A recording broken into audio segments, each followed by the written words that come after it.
everyone. My name is Lindsay Guichard, and I'm an online licensed marriage and family therapist and the creator of the mental health blog, thetravelingtherapist.com.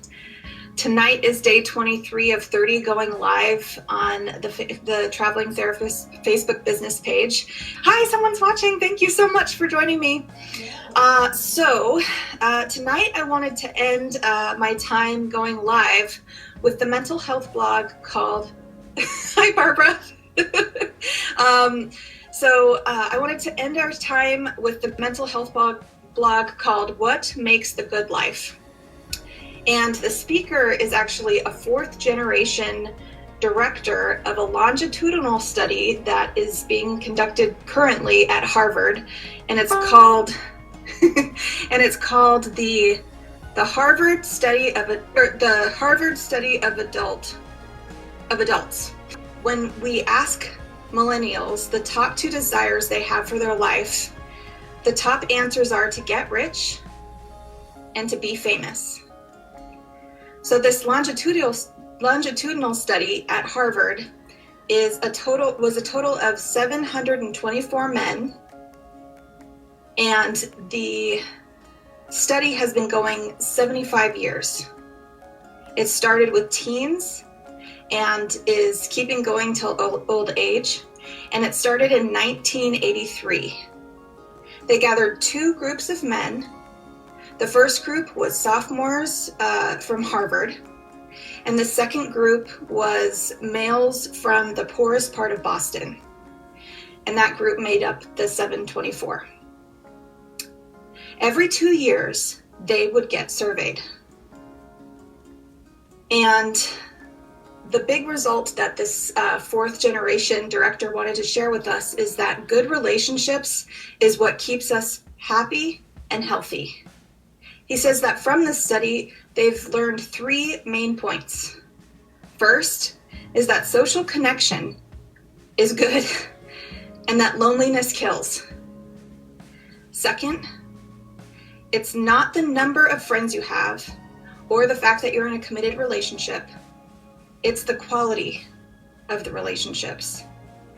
He said that they were able to measure that in our 50s, if we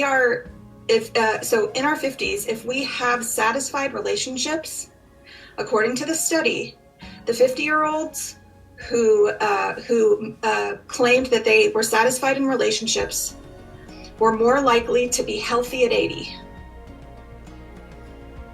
The third thing that they learned is that securely attached relationships are excellent for our brain.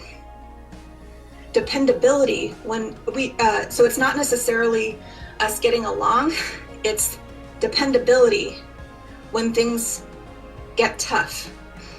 It's the knowledge that we can depend on the people around us when things get tough. The study is proving that getting rich and being famous, not necessarily what we need. It's the relationships that we need to lean into. But he says, how do we do this? Relationships are messy and they're not glamorous. So the study shows that the people who fared the best are the people who leaned into their relationships with family, with friends, and with community. And so he asks, so how do we do this?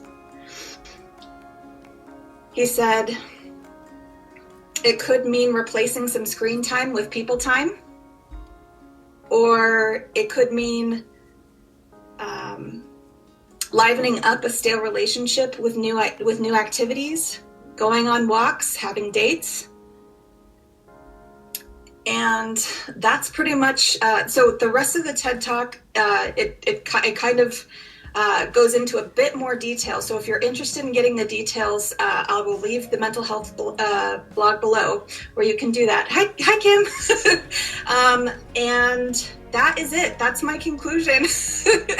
That's my conclusion to this challenge. So I just want to thank you so much for being here and for watching. And I want to thank the Facebook Live practicing group, and also, anybody who's following along and sharing and liking, that would be really great. All right, have a nice night, and bye-bye.